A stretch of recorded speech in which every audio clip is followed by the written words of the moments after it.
ঢাকা শহরে সম্প্রতি দেখা মিলেছে পাকিস্তানের জনপ্রিয় অভিনেত্রী হানিয়া আমিরের। हाय बांग्लादेश, इट्स हानिया। ना करते हुए भी कुछ। প্রথমবারের মতো বাংলাদেশ সফরে এসেছেন তিনি। ঢাকায় পা রাখার পরপরই ভক্তদের উদ্দেশ্যে সামাজিক মাধ্যমে শুভেচ্ছা জানিয়ে জানান তিনি ভীষণ খুশি এই সফরকে ঘিরে। শুক্রবার বিকেলে ঢাকার ঐতিহাসিক নিদর্শন আহসান মঞ্জিলে বেড়াতে যান এই তারকা। পুরান ঢাকার সরু রাস্তা থেকে শুরু করে গোলাপীর প্রসাদ ঘেরা আঙ্গিনা সবকিছুই যেন মুগ্ধ করেছে হানিয়াকে। সেখানকার বেশ কিছু বিশেষ মুহূর্ত ক্যামেরাবন্দি করে তিনি শেয়ারও করেছেন নিজের ইনস্টাগ্রামে। এই সফরে তার সঙ্গে ছিলেন বাংলাদেশের জনপ্রিয় ফুড ব্লগার ও content creator Iftekhar Rafsan. Viral হওয়া ছবি ও ভিডিওতে দেখা গেছে দুজনে একসঙ্গে ফুচকা খাচ্ছেন, ঝালমুড়ি চেখে দেখছেন, এমনকি মাটির কাপে দুধ চা উপভোগ করছেন। শুধু তাই নয়, রিকশায় চড়েও ঢাকার অলিগলি ঘুরেছেন তারা। আহসান মঞ্জিলের সিঁড়িতে দাঁড়িয়ে হানিয়া দিয়েছেন নানান পোজ, আর সেগুলো ক্যামেরাবন্দি করেছেন তার টিমের সদস্যরা।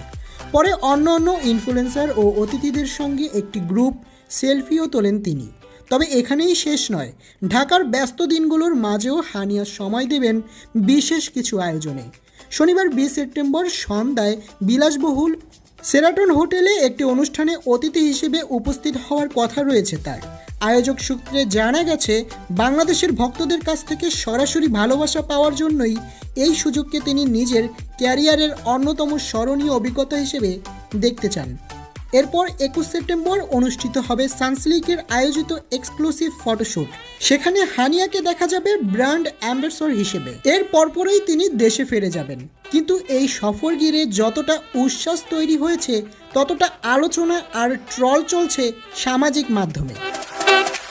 ফেসবুক ও অন্যান্য প্ল্যাটফর্মে অনেকেই মজার ছলে লিখছেন, রাফসান ভাই এবারে তো নতুন কন্টেন্ট পেলেন, ফুচকা খাওয়াতে খাওয়াতে হানিয়াকেও ব্লগে ঢুকিয়ে ফেললেন। আবার কেউ ঠাট্টা করে লিখছেন, ঢাকায় আসার আগে হয়তো হানিয়া আমির ভেবেছিলেন এটি হানিমুন ট্রিপ, কিন্তু এসে বুঝলেন আসলে এটা ফুড ব্লগ ট্রিপ। কেউ দুজনের রিক্সা ভ্রমণের ভিডিওকে নিয়ে মিম বানিয়ে ছড়িয়ে দিয়েছেন, যেখানে রাফসানকে গাইড আর হানিয়াকে ঢাকার নতুন নায়িকা বলে কটাক্ষ করা হচ্ছে। অবশ্য সমালোচনা থাকলেও অনেকেই হানিয়াকে স্বাগতম জানাচ্ছে উষ্ণ অভ্যর্থনায়। কেউ লিখছেন, ঢাকার ঐতিহ্যকে যদি পাকিস্তানের তারকারা নিজের চোখে দেখেন আর আমাদের খাবার উপভোগ করেন, এর চেয়ে বড় প্রচার আর কি হতে পারে। সব মিলিয়ে বলা যায়, ঢাকায় হানিয়া আমিরের আগমন ভক্তদের কাছে যেমন আনন্দের, তেমনি সোশ্যাল মিডিয়ায় আলোচনার ঝড় তোলার মতো এক অনন্য ঘটনা হয়ে দাঁড়িয়েছে। মোহাম্মদ কাবির, বিনোদন ডেস্ক, দোয়েল নিউজ।